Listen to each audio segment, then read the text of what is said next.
दोस्त एक जगह एग्जाम चल रहा है तो एक जगह नीचे भैंस बकरियां बांधी गई हैं मेरे दोस्त। एग्जाम चल रहा है, एसएससी आप सोच सकते हैं में जिसके तो ऐसा गजब कर दिया कि नीचे भेड़ बकरियां थी और ऊपर एसएससी का एग्जाम चल रहा था। इस घटिया मैनेजमेंट के खिलाफ और स्टूडेंट्स के सपोर्ट में कई टीचर्स डीओपीटी ऑफिस जा रहे थे। प्रोटेस्ट पीसफुल रहे इसलिए स्टूडेंट्स को साथ नहीं ले गए, लेकिन ऑफिस पहुंचने से पहले ही पुलिस ने उन पर लाठीचार्ज कर दिया। एसएससी के पास ना कंप्यूटर है सही से, ना माइक सही से, ना माउस सही से, ना ही सिस्टम वर्क कर रहा है मेरे दोस्तों। सैकड़ों किलोमीटर ट्रेवल करने के बाद और एग्जाम सेंटर पर पहुंचने के बाद स्टूडेंट्स को बताया जाता है कि तुम्हारा एग्जाम तो रद्द कर दिया गया है। जहां एग्जाम कंडक्ट हुआ भी वहां कंप्यूटर्स काम नहीं कर रहे थे, कहीं कीबोर्ड माउस टूटे थे, कहीं टूटी कुर्सियां दी गई, कई जगह पंखे तक नहीं चल रहे थे। और इस पूरे के पूरे प्रोसेस को जब बताया जाता है, ये सारी चीज़ें कैसे क्या गड़बड़ हुई हैं, इन सब की वेंडर पूरा का पूरा ख़राब हो चुका है।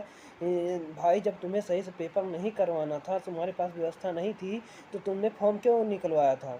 एक लड़के का सेंटर आपने यहाँ से 1000 किलोमीटर दूर रख दिया है। आप यूपी का, हरियाणा का लड़का है और तुमने उसको अंडमान निकोबार द्वीप समूह पर भेज दिया है। एग्जाम को कंडक्ट करवाने के लिए ऐसा घटिया मिसमैनेजमेंट देखने को मिला कि एक तो बच्चों के एग्जाम सेंटर्स उनके घरों से 500,000 किलोमीटर दूर दे दिए, ऊपर से सैकड़ों किलोमीटर ट्रेवल करने के बाद और एग्जाम सेंटर पर पहुंचने के बाद स्टूडेंट्स को बताया जाता है कि तुम्हारा एग्जाम तो रद्द कर दिया गया है। इतनी भी दूर कोई देता है क्या पेपर का? तो ये सारी चीज़ों को सुधार के लिए जब टीचर जाता है तो टीचर को पीटा जाता है। स्टूडेंट्स के सपोर्ट में कई टीचर्स डीओपीटी ऑफिस जा रहे थे। प्रोटेस्ट पीसफुल रहे इसलिए स्टूडेंट्स को साथ नहीं ले गए, लेकिन ऑफिस पहुंचने से पहले ही पुलिस ने उन पर लाठीचार्ज कर दिया। टीचर के साथ बदसलूकी की जाती है, उनके साथ एफआईआर किया जाता है। वो धरना टीचर है, टीचर कभी भी अगर उनको प्रोटेस्ट करने इसलिए गए थे, अगर वो चाहते तो मारपीट करने के लिए और भगदड़ मचाने के लिए और दंगे कराने के लिए वो स्टूडेंट को भी बुला सकते हैं, लेकिन उन्होंने स्टूडेंट को नहीं बुलाया। आप कैसे उनके ऊपर हाथ उठा दिए?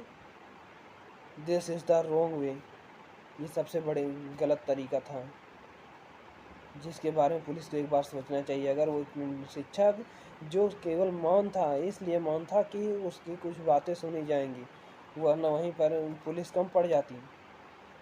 पुलिस सरकार के अंदर जो फोर्स थी वो फोर्स कम पड़ जाती अगर शिक्षक बस एक बार आवाज़ दे देता, बार सारे स्टूडेंट वहाँ पर पहुँच जाते।